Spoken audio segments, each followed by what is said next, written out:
5000 வீரர்கள், 75 போர் விமானங்கள். ஆனால் ஒரு சின்ன தீ விபத்தில் இவ்வளவு சேதமா? அமெரிக்காவின் போர்க்கப்பலில் நடந்த பகீர் சம்பவம். அமெரிக்க கடற்படையின் பெருமையாக கருதப்படும் உலகின் மிகப்பெரிய மற்றும் புதிய விமானம் தாங்கி போர்க்கப்பலான USS ஜெரால்ட் ஃபோர்ட் 9 மாத மிஷனுக்கு பிறகு தற்போது குரோசியாவில் ஸ்பிளிட் துறைமுகத்தில் வந்துடைத்துள்ளது. ஈரான் மற்றும் செங்கடல் பகுதிகளில் இஸ்ரேலுக்கு ஆதரவாகவும் எதிரிகளுக்கு சிம்ம சொப்பனமாகவும் விளங்கிய இந்த ராட்சச கப்பலின் சமீபத்தில் நடந்த ஒரு விபத்து பெரும் அதிர்ச்சியை ஏற்படுத்தியுள்ளது. கடந்த மார்ச் 12ஆம் தேதி செங்கடல் பகுதியில் மிஷனில் இருந்தபோது எதிர்பாராத விதமாக கப்பலின் லாண்ட்ரி ரூமில் தீ விபத்து ஏற்பட்டது. எதிரிகளின் தாக்குதலால் அல்லாமல் கப்பலின் உள்ளே ஏற்பட்ட இந்த விபத்தில் 3 வீரர்கள் காயமடைந்தனர்.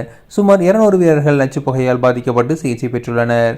இந்த தீ விபத்து மட்டுமல்லாமல் கப்பலில் இருந்த சுமார் 650 கழிவறைகளும் அடிக்கடி பழுதாகி வீரர்களுக்கு பெரும் சங்கடத்தை ஏற்படுத்தியுள்ளது.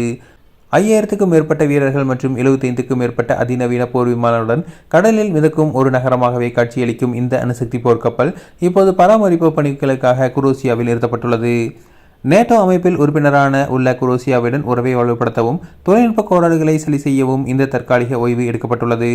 உலகின் சக்தி வாய்ந்த 11 விமானம் தாங்கி போர்க்கப்பலின் ஒன்றான இதற்கே இந்த நிலையா என இணையவாசிகள் வியப்புடன் பதிவிட்டு வருகின்றனர். ஈரான் நடத்திய தாக்குதலால் USS ஜெரால்ட் ஃபோர்ட் இப்படி ஆயிருக்கலாம் எனவும் பல்வேறு யூகங்கள் எழுந்து வருகின்றன.